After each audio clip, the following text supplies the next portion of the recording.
جناب پروفیسر عبدالواحد سجاد صاحب روزنامہ اسلام آباد سے تشریف لائے ہیں۔ روزنامہ اسلام کے کالم نگار ہیں جناب پروفیسر عبدالواحد سجاد صاحب، میں ان سے ملتمس ہوں کہ چند کلمات کے لیے تشریف لائیں۔ جناب پروفیسر عبدالواحد سجاد صاحب۔ نحمدہ ونصلی علی رسولہ الکریم، اما بعد، اعوذ باللہ من الشیطان الرجیم، بسم اللہ الرحمن الرحیم۔ یا ایہا الذین آمنوا من یرتد منکم عن دینہ فسوف یأتی اللہ بقوم یحبهم ویحبونہ اذلۃ علی المؤمنین اعزۃ علی الکافرین یجاہدون فی سبیل اللہ ولا یخافون لومۃ لائم ذلک فضل اللہ یؤتیہ من یشاء واللہ واسع علیم۔ صدق اللہ مولانا العظیم۔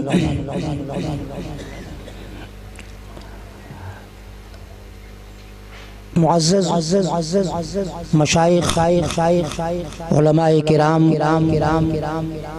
سامعین اور منتظمین،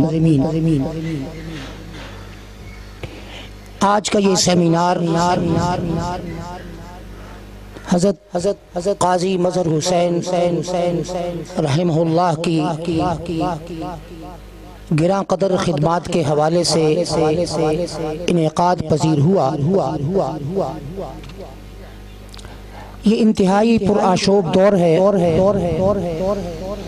ایک بحران، ایک فتنہ ختم ہوتا ہے، دوسرا جنم لیتا ہے۔ ان فتنوں کے سدباب کے لیے جس یکجہتی، یگانگت اور اتحاد کی ضرورت ہے، میں معذرت کرتے ہوئے عرض کروں گا کہ آج وہ نظر نہیں آتی۔ ہمارے اسلاف نے اپنی اناؤں کو قربان کیا اور دین متین کے لیے جو بھی جدوجہد ہوئی، چاہے وہ تحریک ختم نبوت کی شکل میں تھی یا رافضیت کے خلاف تھی، اس میں وہ باہم جڑے اور انہوں نے یہ ثابت کیا کہ معاملات جس انداز میں بھی ہوں، مقابل کتنے ہی طاقتور کیوں نہ ہو، لیکن اللہ کی دین کی سربلندی کے لیے جب علماء ایک اسٹیج پر جمع ہوتے ہیں تو پھر دنیا کی کوئی طاقت ان کا مقابلہ نہیں کر سکتی۔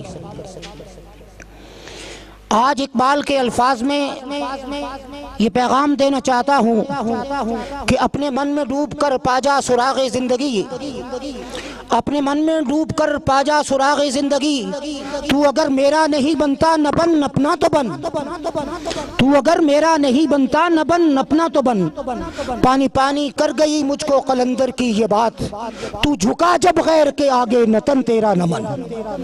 آج فتنوں کے اس دور میں یہ عرض کروں گا کہ جس توانائی کی ضرورت ہے، جس طاقت کی ضرورت ہے، معاف کیجئے گا کہ آج وہ طاقت نظر نہیں آتی۔ ہم مصلحتوں کے اسیر ہیں۔ میں مداہنت کا لفظ استعمال نہیں کرتا، علماء تشریف فرما ہے، مشائخ بیٹھے ہوئے ہیں، لیکن آج ہم مصلحت کے اسیر ہو کر حق بات کرنے سے ہچکچاتے ہیں اور کچھ کہنے سے پہلے باقی معاملات میں تو شاید ہم نہیں سوچتے، لیکن یہاں ہم لب کشائی کے لیے بھی بہت سوچ سمجھ کر الفاظ کو چنتے ہیں۔ یہ بات ذہن میں رکھ لیجئے کہ ہمارے اکابر نے